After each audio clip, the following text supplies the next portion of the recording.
hay-adda alfatras ayaa waxay maanta deeq xulaa oo dhan 30 neef guddoonsiisay maama Faadumo Cabdilaahi Samatar oo xoolihii ay ka leysay abaartii baahsaneed ee ku dhufatay deegaanada Somaliland taasi oo saameyn baan ku yeelatay dadka iyo dunyada. Gudoomiyaha hay-adda alfatras Daahir Cali Kulmiye iyo agaasimaha guud Cabdisalaan Muumin oo iyagu soo indhaydheynayay mar ay ku sugnaayeen Somaliland deegaanada Gabiley ayaa waxay hooyadani ugu ballan qaadeen in ay u iibin doonaan xoolo maadaama ay xoolaheedii ka leysay abaartii. Wareejinta deeqdan xoolaha ah ayaa waxa goobjoog ka ahaa mas'uuliyiinta heer gobol iyo heer degmo. Wakiilka hay-adda alfatras ee Somaliland dadka deegaanka Heriyo ka tirsan degmada Allay Baday ugu horeyna waxaa halkaasi ka hadlay wakiilka hay-adda alfatras ee Somaliland Najiib Cabdiwali Cabdixiis, gudoomiye ku-xigeenka gobolka Gabiley Cali Case, gudoomiyaha degmada Allay Baday Cabdi Daawud Ibrahim.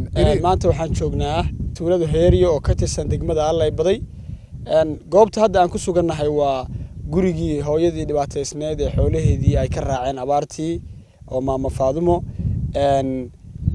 ururka alfatras oo ah urur inta badan u dhaqdhaqaaqa arrimaha dadka jilicsan una gargaara ayaa gudoomiyaheeda Daahir Cali Kulmiye iyo agaasimaheeda Cabdisalaan Muumin iyo barasaab ku-xigeenka gobolka Gabiley ayaa hadda ka hor safar bartan aan ku nimid ku ballan qaaday inay 30 neef oo xoolo ah oo dhaqasho ah ama dhaqmaad ah ay qoyskan xoolihii ka dhamaadeen ay ugu deeqayaan. maanta xoolihii baan wadnaa oo aan guddoonsiinanaa hooyadii iyo qoyskii ay xooluhu ka baxeen. iyadana ururka alfatras madaxdeeda sare ay ku soo deeqeen ilaa xubnaha kala gedisan ururka alfatras ay ku soo deeqeen 30 neef gudoomiyaheeda agaasimaheeda xubnaha kala gedisan ee ururka. waxaana maanta aad halkan uga mahadcelinayaa aniga oo wakiil ka ah gudoomiyaha hay'adda alfatras Daahir Cali Kulmiye iyo ururka alfatras wakiilna uga ah Somaliland iyo waxaan aad ugu mahadcelinayaa barasaab ku-xigeenka Cali Case oo ilaa maanta iyo maalinkii aan gobolka Gabiley iyo deegaanada hoos yimaada aan xaaladda u kuurgalka u nimid nala socday oo taaka hawlaha iyaga ula socday.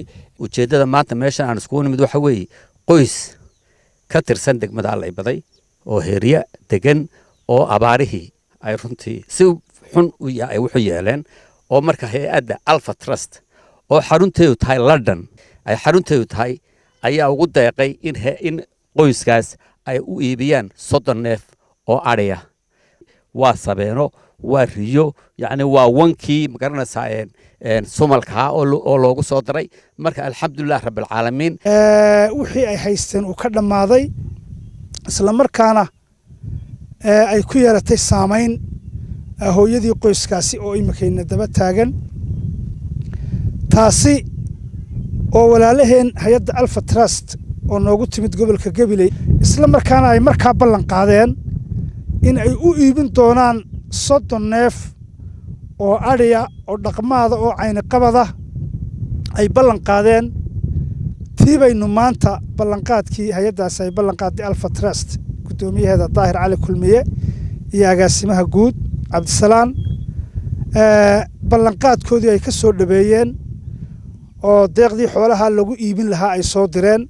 waqtiga neefka waxaanu ku qiimeynay 30 neef in loo iibiyo qoyskan ala neef $50 baanu beriga lagu qiimeeyay. ilaahay mahadii maanta qiimuhu inta waa ka jabnaaday 30 neefna waa la iibiyay. wixii uga soo harayna hooyadii dhibaatadu soo gaadhay in dawo iyo cilaaj looga dhigo ayaa muxuu ahaay wixii ka soo harayna ay noqon doontaa. waa la guddoonsiyay haddaba ariga ballanqaadkii waa la fuliyay. alfatras ballankii ay noo qaaday way fulisay way rumaysay. way mahadsan tahay aad iyo aad bay u mahadsan tahay waana ka guddoonay. dhinaca kale waxa ka mahadnaqay deeqdan xoolaha la soo gaarsiiyay maama Faadumo Cabdilaahi Samatar. gudoomi wad mahadsantihiin khayr salaam intina salaantayba. xooluhu waa imisa adigu 30 neef buubuuxa xiradna baraka ku galiyo ya idinkuna duceeye idinkana idin duceeyay wajiga haybad baan idin saar xoogana maynuun. Cabdirashiid Cabdi Wahaab Xuseen tuulada Heriyo magaalada Allay Baday.